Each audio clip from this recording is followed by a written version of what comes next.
నమస్తే.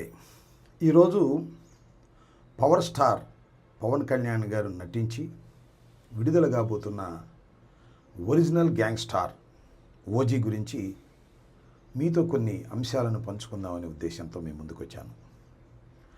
ఇప్పుడు రాష్ట్రంలో సినిమా అభిమానులు, అదేవిధంగా రాజకీయ అభిమానులు కూడా ఓజీ విజయవంతం అవుతుందా లేదా అనే దానికోసం ఎదురు చూస్తున్నారు. దానికి ప్రధానమైన కారణం రాష్ట్ర ఉప ముఖ్యమంత్రి పవన్ కళ్యాణ్ గారు నటించినటువంటి చిత్రం కావటం. దానితో పాటు ఇంతకు ముందు రిలీజ్ అయినటువంటి 2 చిత్రాలు, అది బ్రో కానివ్వండి, హరిహర వీరమల్లు కానివ్వండి, అనుకున్నంత విజయాన్ని సాధించలేకపోవటం వల్ల ఈ ఒరిజినల్ గ్యాంగ్స్టార్ చాలా ప్రతిష్టాత్మకంగా తీస్తున్నటువంటి చిత్రం కాబట్టి ఇది ఏ విధంగా ఆడుతుంది అనేది అందరిలోనూ చిన్న ఉత్కంఠత ఉంది. రేపు 25వ తారీఖు అంటే 24వ తారీఖు అర్ధరాత్రి 1 గంటకు ఈ చిత్రం రిలీజ్ అవుతుంది. ఈ చిత్రం నాకున్న అవగాహన మేరకు, నాకున్న పరిజ్ఞానం మేరకు ఖచ్చితంగా హిట్ అవుతుందని నేను అనుకుంటున్నాను. దానికి ప్రధానమైన కారణాలు ఏమిటంటే, పవన్ కళ్యాణ్ గారు ఇంతకుముందు నటించినటువంటి 2 చిత్రాలు కూడా, ఒకటి బ్రో, 2 హరిహర వీరమల్లు అనుకున్నంత విజయాన్ని సాధించలేకపోయాయి. కాబట్టి ఈ సినిమా ఖచ్చితంగా విజయం సాధించాలనే కసితో పవన్ కళ్యాణ్ గారు పనిచేసి ఉంటారనేది నా అభిప్రాయం.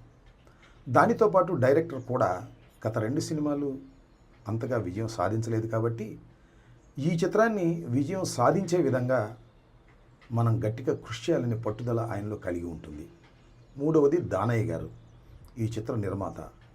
ఎంత ఖర్చైనా పెట్టి ఈ చిత్రాన్ని రిలీజ్ చేయాలి, అది ఘన విజయం కావాలని పట్టుదల.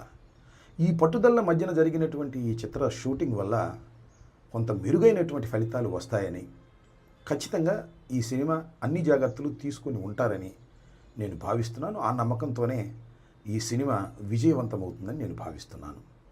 హరిహర వీరమల్లు చాలా హడావుడిగా తీశారు. అనుకున్న స్థాయిలో చివర్లో గ్రాఫిక్స్ కూడా సరిగా చేయలేకపోయారు. అసలు హరిహర వీరమల్లు విడుదలైతే చాలు అనేటువంటి పద్ధతుల్లో జరిగినటువంటి సినిమా షూటింగ్ అది. ఇదేమో పవన్ కళ్యాణ్ గారు తన రాష్ట్ర బాధ్యతల్ని, ఉప ముఖ్యమంత్రి బాధ్యతలను కూడా పక్కన పెట్టి దీని మీద కాన్సన్ట్రేట్ చేశారు కాబట్టి ఇది విజయవంతం ఖచ్చితంగా అవుతుందనేది నాకున్న అభిప్రాయం. అవ్వాలనేది కూడా నా కోరిక. ఎందుకంటే సినిమాలు, పవన్ కళ్యాణ్ గారు నటించినటువంటి సినిమాలు విజయవంతం కాకూడదని కోరుకోవాల్సిన అవసరం మాకు లేదు. రాజకీయంగా ఆయన మీద మాకు ప్రత్యర్థి కాబట్టి మాకు కొన్ని విమర్శలు ఉంటాయి కాబట్టి విమర్శలు చేస్తాం. అవి కూడా సద్విమర్శలే చేస్తాం. ఇక్కడ కూడా నేను ఒక విమర్శ చేయాలని అనుకుంటున్నాను. అదేమిటంటే, పవన్ కళ్యాణ్ గారు అపోజిషన్లో ఉన్నప్పుడు, మేము అధికారంలో ఉన్నప్పుడు, అంతకు ముందు కూడా తెలుగుదేశం అధికారంలో ఉన్నప్పుడు కూడా చాలా విషయాలు మాట్లాడారు. అవినీతి గురించి మాట్లాడారు, అక్రమాల గురించి మాట్లాడారు. నేను ఇవాళ మనవి చేస్తున్నా, పవన్ కళ్యాణ్ గారు మీరు ఉప ముఖ్యమంత్రిగా ఉన్నప్పుడు మీరు నటించినటువంటి చిత్రం రిలీజ్ రోజున 1000 రూపాయలు మీరు టికెట్ పెట్టారే, ఇది అవినీతి కాదా? ఇది అధికార దుర్వినియోగం కాదా అనేది నా ప్రశ్న. సరే, దులపరించుకుపోతానంటే నేను చేయగలిగింది ఏమీ లేదు. పవన్ కళ్యాణ్ గారు అపోజిషన్లో ఉన్నప్పుడు లేదా ముఖ్యమంత్రిగా కానప్పుడు, ఉప ముఖ్యమంత్రి కానప్పుడు చాలా విషయాలు చెప్పారు, నీతి గురించి, అవినీతి గురించి.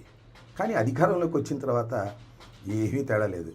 తెలుగుదేశం ఎంత అవినీతికరమైన రాజకీయ పార్టీనో, నేను కూడా దాంతో పోటీపడి అవినీతి చేసుకునేటటువంటి వ్యక్తిని అనేటువంటి భావన కలిగే విధంగా రాష్ట్ర ప్రజానీకానికి మీరు కలిగిస్తున్నారు. 1000 రూపాయలు టికెట్ పెట్టి మీ సినిమాను రిలీజ్ చేసుకోవటం అంటే ఎంత స్వార్థపూరితమైనటువంటి అంశం అండి? నాకు తెలియక అడుగుతాను. మీరు ఇవాళ చాలా విషయాల గురించి మాట్లాడుతున్నారు, నీతి గురించి మాట్లాడుతున్నారు. నేను ఒకటి మాత్రం చాలా స్పష్టంగా చెప్పదలుచుకున్నాను. పవర్ స్టార్కి, గ్యాంగ్స్టార్కి కూడా మీరు అవినీతికి హద్దులు లేని విధంగా ప్రవర్తన చేస్తున్నారు మీ కూటమి ప్రభుత్వం. చివరకు మీరు నటించిన చిత్రాన్ని కూడా అవినీతిమయం చేసేటటువంటి కార్యక్రమం చేస్తున్నారు. ఇది చాలా దురదృష్టకరమైనటువంటి పరిణామం. మీరెవరికి నీతులు చెప్పినా అది సమంజసంగా ఉండదనే విషయాన్ని మీరు ఇప్పుడైనా గమనించాలని కోరుకుంటూ, మీ గ్యాంగ్స్టార్ అద్భుతమైన విజయాన్ని సాధించాలని, దానయ్య గారికి అద్భుతమైన దండిగా డబ్బులు రావాలని, మీరు సినిమా హీరోగా పేరు ప్రఖ్యాతులు తెచ్చుకోవాలని, కొణిదెల కుటుంబానికి మరింత గౌరవాన్ని తీసుకురావాలని ఈ సందర్భంగా మనస్ఫూర్తిగా కోరుకుంటున్నాను. ధన్యవాదాలు.